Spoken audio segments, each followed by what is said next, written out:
on Junkies, just me, reviewing An American Pickle starring Seth Rogen. This is a new movie that's come to the streamer HBO Max, but has also been given a limited release in some cinemas. Stars Seth Rogen. It's called An American Pickle, directed by Brandon Trost. I believe it's Brandon's directorial debut. And I'm a big fan of time travel films. I'm a big fan of travelling back in time, travelling forward in time. I sadly discovered, talking to my daughter's boyfriend, that whilst in terms of physics and science, time travel into the future is a possibility, time travel into the past isn't, sadly. But this is a film about, inadvertently, time travel, but it's in the guise of Herschel, who works in a pickle factory back in the early 1900s, who falls accidentally into a vat of pickles, pickled cucumbers. The film starts with a beautifully, it's almost like a short film, and quite a bit of it is actually also in the trailer for the film. Beautifully composed in a sort of 4:5 or 16:3 type kind of aspect ratio, so you've got that squared off look. Very sort of old flickery film, a lovely sort of sepia tone to it, and I thought that was really nicely observed. It also stars Sarah Snook from Succession as his wife, and it was a really neat, very economic, really sweetly made and sweetly executed sort of comedic story about Herschel, his migration to America, referencing his Jewish origins in Poland, and how his family were killed and his culture was killed by the Russian Cossacks.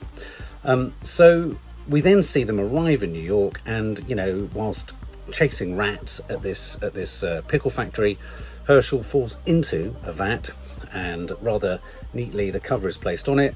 The factory, or the pickle factory, is closed, and 100 years later or so, he's excavated, if you like, or discovered or found by some kids playing in the derelict building. But this then becomes a film in which Herschel, now in the sort of 2020s or modern day, is hooked up with his one last surviving relative, which is also played by Seth Rogen, who plays the younger Ben, who is his great-great-grandson, or anyway. And then what happens is one of those films, a little bit like the Cray twins, where Seth Rogen plays two parts of essentially two different moments in a family tree. And it becomes, this film has all the potential to be a very witty, very funny comedy of manners, all those naturally inherent comedic opportunities that come with someone from the past coming to terms with being in the present. But I thought this is kind of where I thought the film's strength was going to be, but it kind of fell flat on its face, right down to Herschel, the one who's been sort of resurrected from a vat of pickles, trying to fight off a taxi, even though he would have, already seen a taxi prior to the moment he fought off a taxi. So there was a sort of inauthenticity to the way in which the Herschel character was seeping into and getting used to modern life. I thought Seth Rogen played Ben really nicely, and I thought what I liked about the character Ben was the fact that he was a very sort of low-key, sort of tech kind of programmer trying to design an app, pretty unsuccessfully, full of dreams, but got none of the ambition or the ability to make dreams become a reality. And what we see in his character, as Herschel just sort of decides to do the sort of old-fashioned, I'm going out there to make pickles again, we see Ben become this slightly sort of Grinch-like character, almost something from Charles Dickens's Christmas Carol, sort of this horrible kind of, twisted and sort of schadenfreude, and he actively tries to hamper Herschel's success as a modern-day pickle maker. And so that I thought was a richer thing. I like the idea of the competition between the two of them, but you felt also that the kind of message was kind of obvious. Yet again, it's that sort of American dream idea that as long as you've got the oomph, the elbow grease, as long as you're willing to sweat it, to get it, that you can make anything work. And there are a couple of neat little moments where Herschel's selling pickles somewhere in Brooklyn, and you get this sort of really tech savvy, slightly hipster kind of two guys kind of going, oh wow, this tastes so nice. And the fact that he's making making the pickles out of kind of like, you know, rainwater and sort of pigeon shit and something else is by the by. And so, you know, you've got there's a few witty little observations about contemporary mores and the way in which sort of, you know, as I say, hipsters will eat anything. You know, it made me think of those places in Shoreditch where they charge you something like £7 to empty the contents of a box of cereal into a bowl, pour the milk on. That'll be £7, please, when you could have bought 3 boxes of the stuff. So I thought it could have had more fun with that.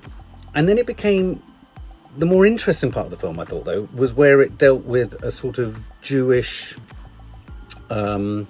faith.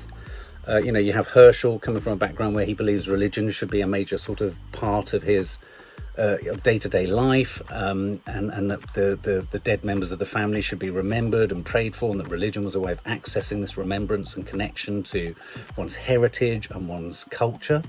And then you had Ben, who was very much a modern-day example of a lapsed, if you like, practicing Jew who was Jewish but wasn't a practicing Jew, you know, and so you had question marks around that. And so I thought it became quite an interesting little parable, or a little fable, or a little sort of fairy tale, if you like. And it sort of added a sort of fairy tale like air, given the sort of sepia tone treatment at the beginning of the film. But even the story, at times, I thought where you could sit quite favourably with this film is in thinking, well, okay, well, it's being a bit obvious here and a bit obvious there.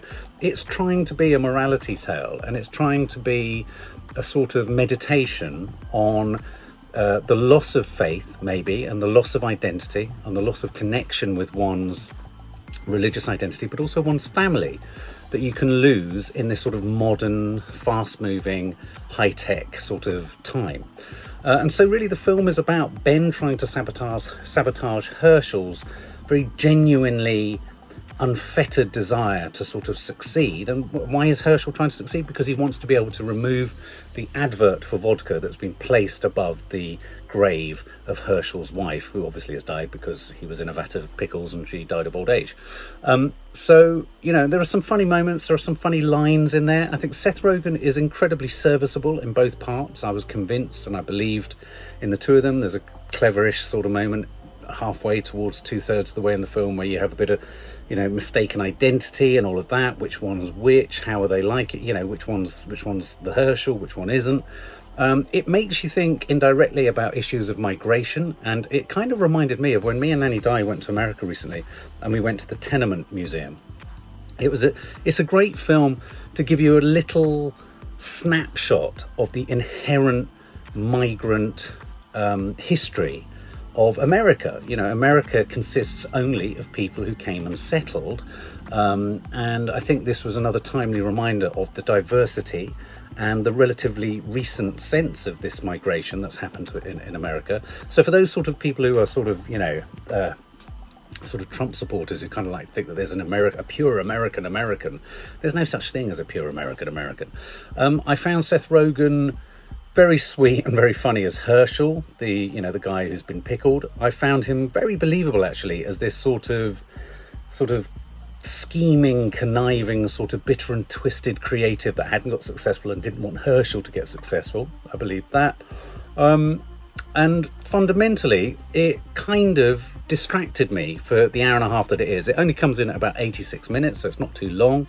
I would fully recommend watching it. I think there's enough in this film to entertain and make you laugh. I've said it many times before, I'm not a massive Seth Rogen fan, but I do feel that I'm seeing a more mature Seth come through. I loved his kind of small part in The Disaster Artist as the director of the film. And I thought he was very good in this. I thought, I do have a problem though with those shots and scenes where you've got the same actor as two different parts in a shot. If it's the filmmaker in me or what, I find myself unable to believe it, because you know for a fact it never happened, that those actors weren't standing opposite each other. So sometimes I get frustrated with these films. It was the same with the Cray Twins film with Tom Hardy, because I end up thinking, stop showing that shot. You're just showing that shot because you want to show off the technical ability to do it, rather than actually really getting us into just believing the two of these people interacting. I'd be much happier with reverse shot where you just see the side of the shoulder. I just find those shots where you see them both in shot, all I'm looking for is the seam that they found in the middle and how they've digitally hidden the connection of the two shots. I know it seems like a minor distraction, but for me it's kind of a majorly important one. So this was a mildly diverting, somewhat funny film that for me had all of its more interesting stuff in the faded allure of being an active Jew in modern day New York versus a sort of, a much more faithful, observant Jew from the past. It made me think about family connection and family ownership and how we are connected, in a sense, to even those relatives we have no knowledge of. And it also made me think about the migrant underbed and history to New York. So there's stuff in there that's rich. It is funny in parts, but I felt that the humour and the comedy was a little bit straight on, a little bit too obvious, and I thought it could just have been a bit more sophisticated or a bit funnier or a bit more acerbic in its observations of modern day life versus Herschel's old-fashionedness. It's a bit of a gloopy ending. It has a bit of an obvious moral sort of lesson to be told. It ties itself up a little bit too neatly. It is a feel-good film. It wants you to feel good at the end, but it's a film with really sweet intentions. It's a mildly diverting piece. It felt like it was a sketch towards something bigger, but I certainly feel that the director, Brandon Trost, is a guy to look out for. For more film and family fun, don't forget to click the subscribe button and make sure to click the bell to never miss an update.